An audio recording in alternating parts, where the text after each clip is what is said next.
নমস্কার বন্ধুরা, পিয়ালি রান্নাঘরে সবাইকে স্বাগত জানিয়ে আজকে রেসিপি শুরু করছি। তো চলো শুরু করি। প্রথমে পরিমাণ মতো সয়াবিন সেদ্ধ করে ঢাকা দিয়ে 5 মিনিট রেখে ব্যাটারটা বানিয়ে নেব। বন্ধুরা দেখো, একটা বাটিতে 3 চামচ ময়দা নিয়ে তাতে নুডলসের মশলার প্যাকেট 2টো দিচ্ছি, 1 চামচের মতো চিলি ফ্লেক্স দিচ্ছি। এবার ভালো করে মিশিয়ে তারপর অল্প অল্প করে জল দিয়ে খুব ভালো করে ফেটিয়ে একটা ব্যাটার তৈরি করব।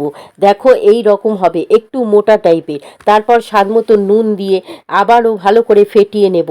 এবার একটা প্লেটে কিছুটা বিস্কুট গুঁড়ো নিয়ে তাতে একটু লবণ মিশিয়ে রাখবো।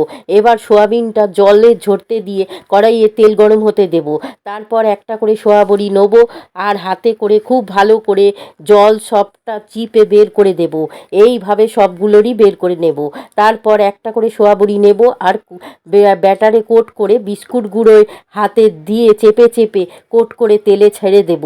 একে একে ছাড়বো আর উল্টে পাল্টে লাল লাল করে ভেজে তুলে নেব।